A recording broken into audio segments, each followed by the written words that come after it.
ನಿನ್ನೆ ನಡೆದಿರೋದು ಪಹಲ್ಗಾಮಲ್ಲಿ ಘಟನೆಯಲ್ಲಿ ಸಾಕಷ್ಟು ಕನ್ನಡಿಗರು ಅಲ್ಲಿ ಅಸ್ವಸ್ಥ ಆಗಿರೋದು ಹಾಗೂ ಮೃತಪಟ್ಟಿರೋರು ಮತ್ತು ಗಾಯಗೊಂಡಿರೋರು ನಾವು ನೋಡಿದ್ದೀವಿ.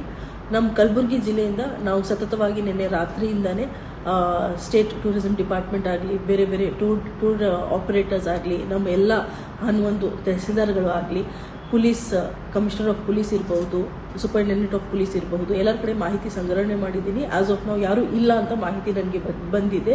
ಆದರೂ ನಮಗೆ ಗೊತ್ತಿಲ್ಲದೆ ಅಥವಾ ಪ್ರೈವೇಟ್ ಆಗಿ ಅವರೇ ಒಂದು ಪ್ಲಾನ್ ಮಾಡಿ ಹೋಗಿರಬಹುದು. ಅಲ್ಲಿ ಏನಾದರೂ ಕಷ್ಟದಲ್ಲಿ ಇದ್ದಲ್ಲಿ ಯಾವುದೇ ರೀತಿ ಸಹಾಯ ಇರಲಿ, ತಾವು ನಮ್ಮ ಜಿಲ್ಲಾ ಆಡಳಿತಗೆ ಮಾಹಿತಿ ತಲುಪಬಹುದು. ನಮ್ಮ ಜಿಲ್ಲಾ ವಿಪತ್ತು ನಿಯಂತ್ರಣ ಕೊಠಡಿನ ಸಂಖ್ಯೆ 08472278677. ಈ ನಂಬರ್ಗೆ ತಾವು ಫೋನ್ ಮಾಡಬಹುದು. ನಾವು ಖಂಡಿತ ತಮ್ಮ ಸಹಾಯಕ್ಕೆ ಮುಂದೆ ಬರ್ತೀವಿ. ಅದಲ್ಲದೆ ಪೊಲೀಸ್ ಕಂಟ್ರೋಲ್ ರೂಮ್ 9480805500, ಅದಲ್ಲದೆ 9480803500 ಈ ನಂಬರ್ಗಳಿಗೆ ಕರೆ ಮಾಡಿ ಮಾಹಿತಿ ನೀಡಿ. ನಾವು ಡೆಫಿನೆಟ್ಲಿ ನಮ್ಮ ಹಿಂದಿನ ಇಲ್ಲಿ ಕಲಬುರಗಿ ಜಿಲ್ಲೆಯಲ್ಲಿ ಇರೋರು ಆಯುಕ್ತರು ಯಾರಿದ್ರು, ಪೊಲೀಸ್ ಆಯುಕ್ತರು ಯಾರಿದ್ರು, ಕಮಿಷನರ್ ಆಫ್ ಪೊಲೀಸ್ ಚೇತನ್ ಅವರು ಈಗಾಗಲೇ ಸ್ಪೆಷಲ್ ಆಫೀಸರ್ ಆಗಿ ಕಾಶ್ಮೀರ್ಗೆ ಈಗಾಗಲೇ ರೀಚ್ ಆಗಿದ್ದಾರೆ. ಅವ್ರ ಜೊತೆನೂ ನಾವು ಸಂವಾದದಲ್ಲಿ ಇದ್ದೀವಿ.